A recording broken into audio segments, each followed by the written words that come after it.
आज हम पढ़ेंगे सूर्यकांत त्रिपाठी निराला के ही कविता भिक्षुक, जिसमें कवि ने पूरी तन्मयता और सहानुभूति के साथ भिक्षुक का चित्रण किया है।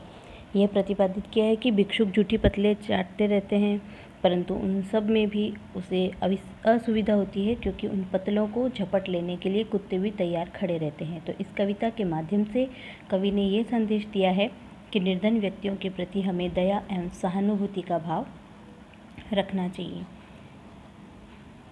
आगे कविता इस प्रकार है। वह आता दो टुक कलेजे के करता, पछताता पथ पर आता। तो कवि निराला वर्णन करते हुए कहते हैं कि भिक्षुक जब आता हुआ दिखाई देता है तब ऐसा लगता है कि उसकी स्थिति बड़ी दयनीय है, इसलिए उसे देखकर हृदय को आघात होने लगता है, हृदय के टुकड़े टुकड़े होने लगते हैं। दो टुक कलेजे के करता, तो कारण क्या है कि उसकी जो स्थिति के बारे में निराला बता रहे हैं कि पेट पीठ दोनों मिलकर हैं एक, कि वह इतना क्रशकाय है, वह इतना दुर्बल और निर्बल है कि उसके पेट और पीठ दोनों मिलकर एक ही प्रतीत होते हैं। वह लकुटिया चल रहा, लकुटिया टेक, लकुटिया कहते हैं लकड़ी को, लकड़ी के सहारे वो चल रहा है। तो वह लकुटिया टेक टेक कर चल रहा है, उसकी भूख शांत नहीं हो पा रही है। मुट्ठी भर दाने को, भूख मिटाने को उसके पास बस मुट्ठी भर दाने ही हैं अपनी भूख को मिटाने के लिए। तो अपनी भूख शांत नहीं हो पा रही है उसकी।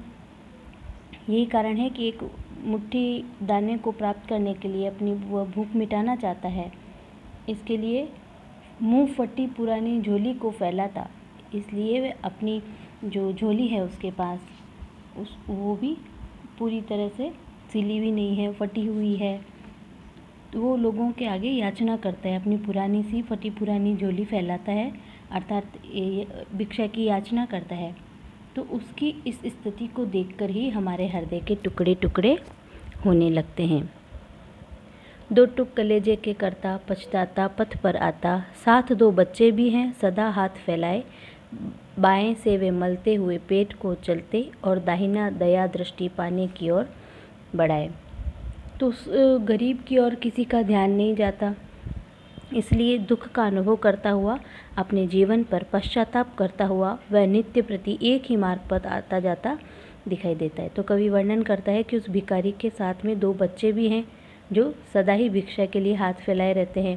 वे बाएं हाथ से अपने पेट को मलते हुए, और मतलब पेट की अग्नि को शांत करने के लिए सहलाते रहते हैं पेट को, और दायां हाथ दाताओं की दया दृष्टि प्राप्त करने के लिए सामने फैलाए रहते हैं। भूख से सुख होठ जब जाते, दाता भाग्य विधाता से क्या पाते।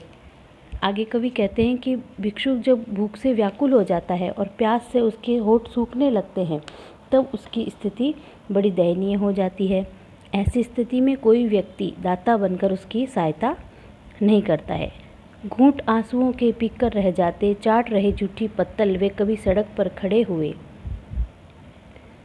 उसे किसी दानी व्यक्ति या भाग्य विधाता ईश्वर से भी कुछ प्राप्त नहीं होता है। तो परिणाम स्वरूप भूख और प्यास से वे आकुल व्याकुल भिक्षुक केवल अपने आंसुओं के घूंट पी करके रह जाता है। चाट रहे जूठी पत्तल वे कभी सड़क पर खड़े हुए।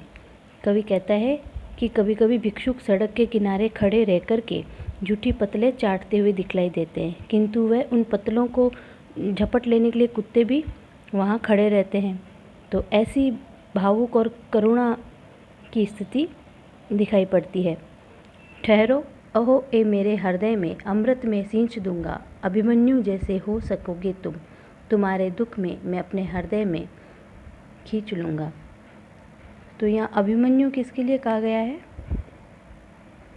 अभिमन्यु यहाँ संघर्ष जो करता है उस व्यक्ति के लिए कहा गया है। संकल्पनिष्ठ व्यक्ति या संघर्षरत व्यक्ति, उसके लिए अभिमन्यु शब्द यहाँ लिया गया है काम में।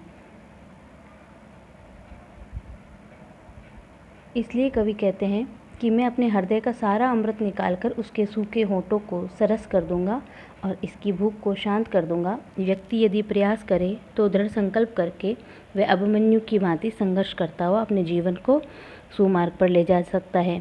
और कवि भावुक हृदय है और वह ऐसे भिक्षुकों के दुख को खींचकर अपने हृदय में रखना चाहता है और अपने हृदय की सारी संवेदनाएं उस भिक्षुक को देकर के उसे सुखी कर देना चाहता है, सुखी देखना चाहता है। तो इसमें मानवीय दृष्टिकोण व्यक्त हुआ है भिक्षुक के प्रति कवि का, और ये कविता जो है वो निराला की प्रगतिवादी चेतना की प्रतिनिधि रचना है।